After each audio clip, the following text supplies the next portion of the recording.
Inside one of Queensland's most iconic landmarks, the Big Pineapple on the Sunshine Coast, it's coffee time for the members of the Food and Agribusiness Network, or FAN. Warm hugs, locally grown coffee and lots of laughs. It's a simple concept that's proved powerful in bringing a group of very different food producers together. Inspiration, there's a sense of connectiveness that we're all grappling with a lot of the same forces in the industry, and when we work together we can overcome them. The cluster was created after the Regional Economic Development Strategy of the Sunshine Coast Council identified food and agriculture as one of the region's 7 high-value industries. And at that point in time, the food and agribusiness industry was very, it was diverse, but everyone was working in their own direction and no real collaboration there. The outcome was FAN, a cluster run by industry for industry, where collaboration would be key. That's the community that we're fostering here at FAN, is share your challenges, because someone else is going to have been through that and is happy to share what happened for them and how they addressed it, but also you might be able to create a solution to that together that nobody else has ever done before. FAN also provides a single unified industry voice for its members to government and other key stakeholders. So the number one advantage of FAN, if you like, is having that single point of contact for organisations like the RDA, the local council, state government and of course the federal government as well to interface with on behalf of various economic development initiatives. And of course FAN then, I think being that single body, is able to represent the breadth of interest that its growers and its members have. FAN was one of 4 clusters to receive matched funding from Food Innovation Australia Limited, or FIAL. Well, FIAL started in 2013 and it was in response to the industry wishing to have an organisation that represented the whole of the sector. And we started under the Growth Centre initiative, which was a $250 million investment by the Commonwealth. What we're doing is really being a thought leader. We're trying to unite the industry in working together to collaborate. So we work to share our resources, our knowledge and access to markets so we can really grow the share of Australian food in the global marketplace, which is the vision for the sector. But it's not just here on the Sunshine Coast where food producers are joining forces.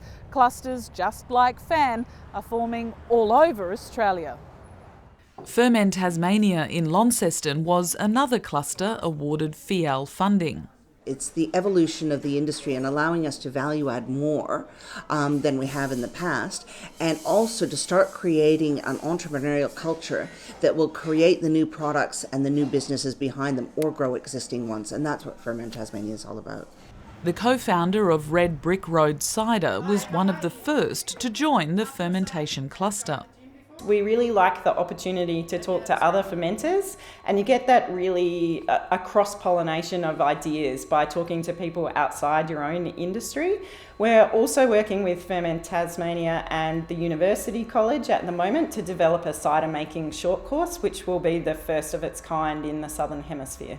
Ferment Tasmania's model is user pays, with the ultimate dream being the construction of a centre for excellence for fermentation. It's essentially going to be an incubator, a facility where people can come along and have a bit of a play, do a bit of training, learn how to make something.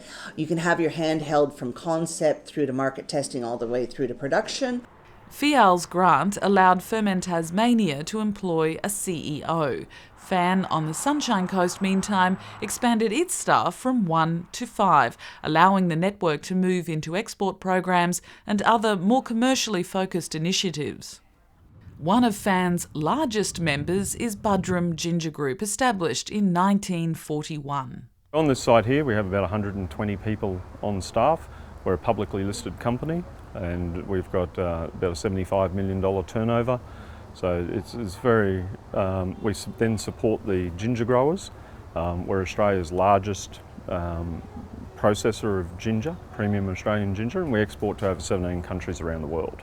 Partnering of a large or medium-sized business with a small or a startup does help them to remember where they came from and sort of help them to, innovate more quickly and more effectively.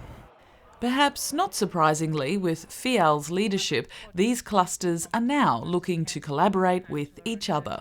Something that's really exciting too, outside of what the funding has done for us directly, is that it has connected us to these other clusters in the country, and I can see some huge opportunities going forward for us to be able to do some partnership projects, share learnings, share knowledge with those other clusters. Innovation and collaboration, the keys to the future of food production in Australia. The future for FIAL is to continue to be the thought leader and act as a catalyst that really drives that innovative capacity across the country. It's to identify initiatives that respond to some of our key challenges and opportunities, and finally it's to align the disparate and fragmented industry so we're working together as one to grow the share of Australian food in the global marketplace.